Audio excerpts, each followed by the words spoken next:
심, 또 말씀과 성령으로 충만한 설 명절 되시기를 진심으로 축복합니다.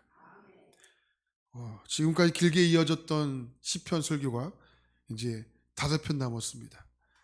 그 146편부터 150편까지를 이 할렐루야로 시작해서 할렐루야로 끝나는 그 할렐루야 찬양 시입니다. 마치 핸델의 메시아 중에 있는 할렐루야의 합창이 울려 퍼지는 그런 느낌을 주는 시편입니다. 그 웅장하고 큰 감동을 어떻게 설교로 풀어낼 수 있을지 고민이 되기까지 합니다. 자, 오늘 1절과 2절 말씀을 보면 이렇게 시작을 합니다. 할렐루야 내 영혼아 여호와를 찬양하라. 나의 생전에 여호와를 찬양하며 나의 평생에 내 하나님을 찬송하리로다. 할렐루야로 시작을 하죠. 할렐루야, 하나님을 찬양하라. 명령어입니다. 찬양하면 좋겠다 이게 아니고 할렐루야, 하나님을 찬양하라 이럽니다. 그러니까 명령어로 시작하고 있죠. 우리 하나님을 다 찬양하지 않습니까? 때로는 일어나서 찬양하고 또 때로는 손을 들고 찬양하고, 그러니까 다양한 방법을 하나님을 찬양하죠. 다윗이 2절에서 드리는 찬양의 고백은 좀 특별해요. 내 평생 하나님을 찬양하겠다.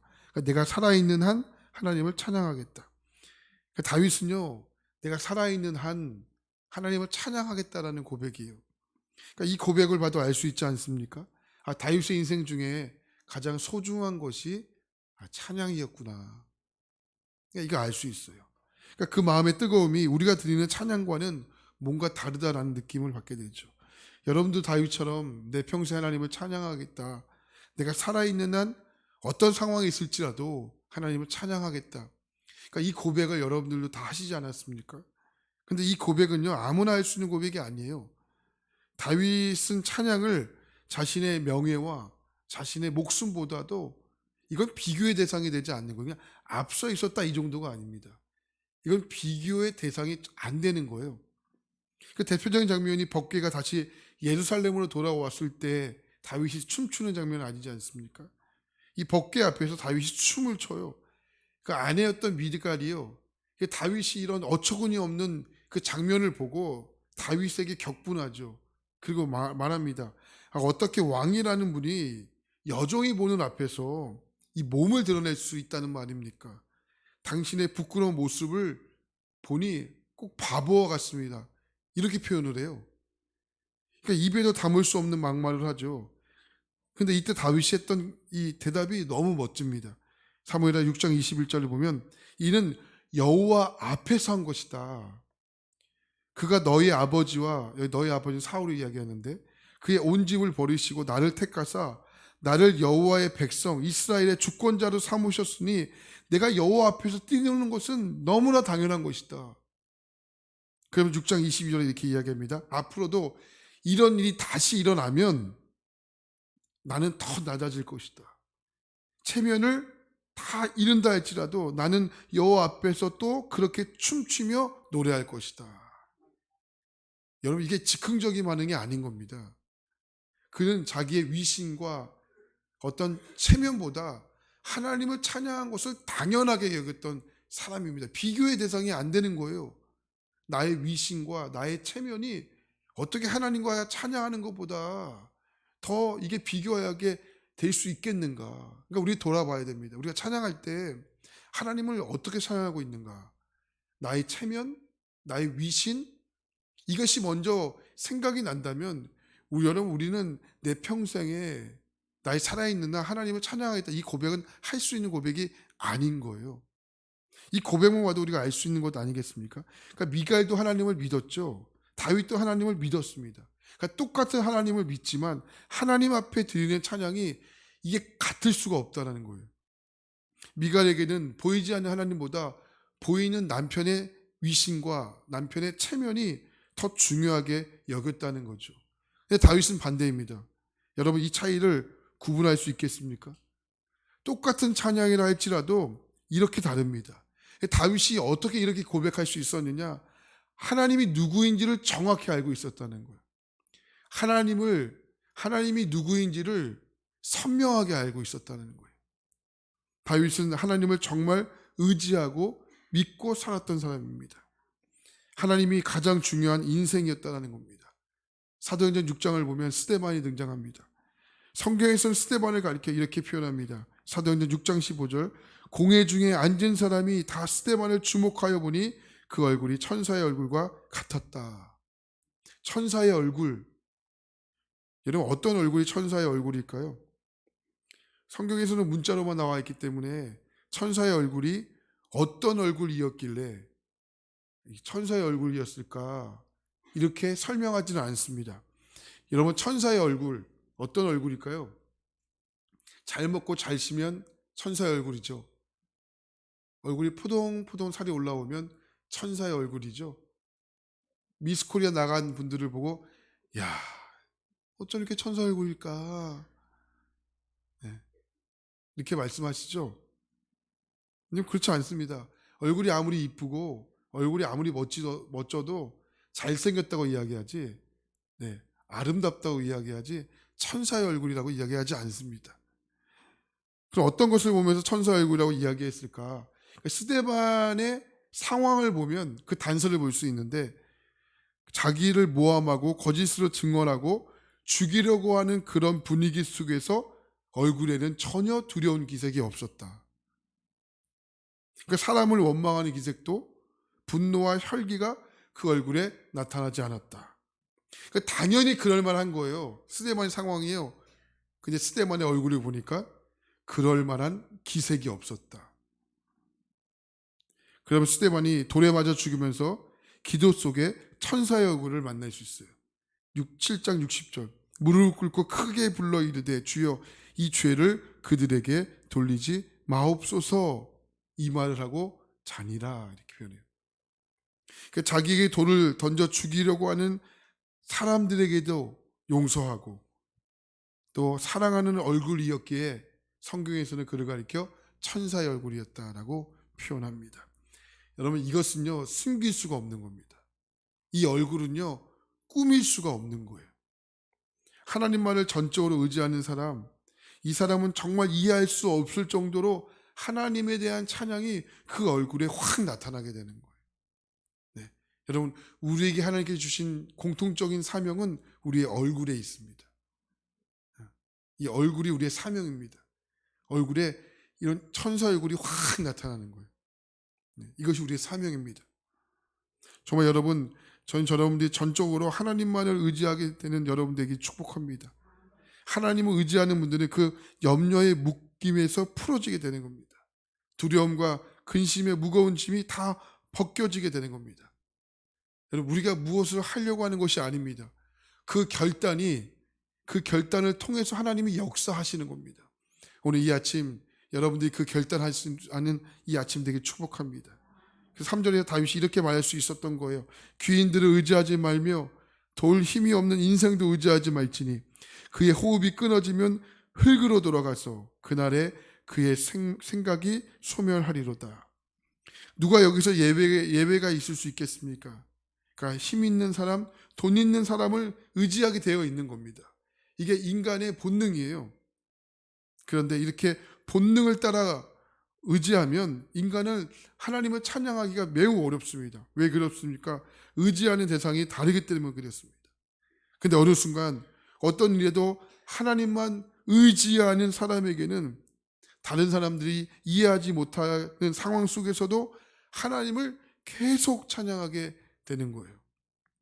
아니, 오히려요, 하나님을 찬양하고 싶어지게 됩니다. 다윗은 그 이유를 정확하게 알았던 사람입니다. 사람은 의지하는 대상이 되지 못한다. 왜요? 흙이기 때문에. 여러분, 여기 흙을 의지하는 분들이 계십니까? 흙 플러스 호흡은 인간입니다. 그럼 인간 빼기 호흡은 제법 어려운 문제 됩니까? 인간 빼기 호흡은 흙이죠. 그죠? 흙입니다. 그러니까 인간이 큰 존재가 아니에요. 예. 흙으로 돌아가는 존재입니다. 하나님이 주신 호흡이 있기 때문에 인간이 된 거예요. 이전에도 말씀드렸지만 그러니까 호흡을 내가 하고 있는 것처럼 보지만 호흡은 내가 하는 것이 아닙니다. 마지막 호흡이 넘어가는 분들이요, 호흡을 하기 싫어서 호흡이 넘어가는 것이 아니잖아요. 호흡을 하고 싶은데 호흡이 안 되는 거예요. 그러니까 호흡은요, 내가 하는 것이 아니고 누군가가 호흡을 불어 넣어야 호흡을 할 수 있는 거예요. 네. 성경은 그 호흡을 불어 넣는 분을 우리 하나님이시라고 이야기하잖아요. 우리가 그런 존재예요. 숨은 내가 쉬는 것이 아니고 하나님의 것이에요. 근데 어떻게 의지할 수 있는 존재가 될 수 있겠습니까? 그래서 다윗이 5절에 이렇게 말하는 겁니다. 야곱의 하나님을 자기의 도움으로 삼으며 여호와 자기 하나님에게 자기의 소망을 두는 자는 복이 있도다. 이렇게 5절에서 마침표를 찍지요. 인간은 의지할 대상이 되지 못해. 오직 하나님만이 우리가 의지해야 할 분이셔. 그것이 진정한 복된 인생이다. 마침표를 찍는 겁니다. 근데 왜 아브라함의 하나님도 이삭의 하나님도 아니라 야곱의 하나님이라고 표현했을까요? 야곱이 이스라엘의 12지파의 아버지라서 뭐 그럴 수 있습니다. 근데 야곱이요, 이스라엘이 될 수 있었던 비결이 어디에 있습니까? 그가 하나님과 씨름했기 때문에 그렇습니다. 야곱의 뜻이 뭡니까? 뒤꿈치를 잡은 자, 이런 뜻이잖아요. 그런데 이스라엘의 뜻은 뭡니까? 하나님과 겨루어 이긴 자, 이런 뜻이에요. 그러니까 남의 발꿈치를 잡은 자, 그러니까 사람을 의지하는 자에서 하나님과 겨루어 이긴 자, 그러니까 하나님을 의지하는 자로 바뀌었다는 거예요. 할렐루야. 그래서 야곱을 표현한 거예요. 그러니까 야곱에서 이스라엘로 체인지된 거죠. 변화된 거죠. 여러분, 하나님을 의지하는 믿음이 우리에게 있기를 축복합니다. 나는 어떠한 일이 있어도 하나님을 철저하게 의지하겠다. 여러분들의 염려, 근심을 전적으로 하나님께 맡길 수 있느냐, 여기에 여러분 달려 있는 겁니다. 우리가 하나님 이외에 의지하는 것은 대단히 두려운 일입니다. 여러분, 절벽에 난간이 있습니다. 근데 그 난간이요, 기댈 수 있는 힘이 없는 난간입니다. 그래도 그런 것과 상관없이 여러분 기댈 수 있는 여러분 그런 분들이 계십니까? 여러분, 요리를 한 번도 해보지 않는 분들에게 지금 요리를 하라고 재료를 준다면 그 사람은 멘붕이 올 것입니다. 악기 연주를 한 번도 해보지 않는 분에게 악기를 연주하라고 악기를 내어준다면 어떻게 되겠습니까? 당황하게 될 것이죠. 왜요? 해보지 않았기 때문에. 그런데 꾸준히 요리를 만들고 악기를 연주했던 사람들에게는 요리는 그렇게 큰 문제가 안 될 겁니다. 악기 연주는 오히려 아름다운 소리를 내는 도구가 될 것입니다. 여러분, 우리가 인생을 살아가면서 한 번도 하나님을 의지했던 사람, 의지해 본 적이 없는 사람들에게는 의지하는 것이 힘든 겁니다. 우리가 한 번도 하나님을 어떤 상황 속에서 신뢰할 생각조차 하지 않는 분들에게는 하나님을 신뢰하는 것은 당연히 어려울 것입니다. 그러나 하나님을 믿는 자녀로서 하나님을 의지하는 일에 있어서 한 번도 해보지 않고 한 번도 경험하지 못하고 살아가고 있는 것만큼 안타깝고 두려운 일이 없는 겁니다.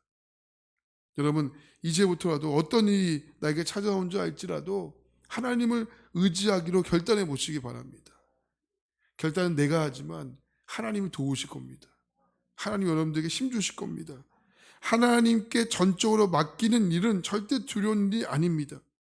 하나님께 전적으로 맡기지 않는 일이 두려운 겁니다. 주님이 여러분들을 도우실 겁니다.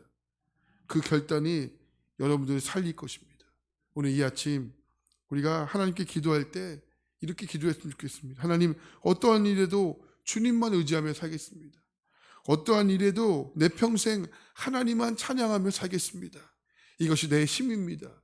이것이 내 능력입니다. 이것이 내 살아가야 할 이유입니다. 이런 기도를 이 아침 드리고 여러분의 삶으로 돌아갈 수 있기를 축복합니다. 이 기도가 여러분들을 바꾸는 겁니다. 처음부터 하나님을 전적으로 의지하는 사람이 없습니다. 이것도 믿음으로 연습이 필요하고요. 여러분, 믿음의 시간이 필요합니다. 여러분, 지금부터 전적으로 하나님을 의지하겠다. 이런 신앙의 여러분 발자취를 남길 수 있는 이 아침 되길 바랍니다. 기도하겠습니다.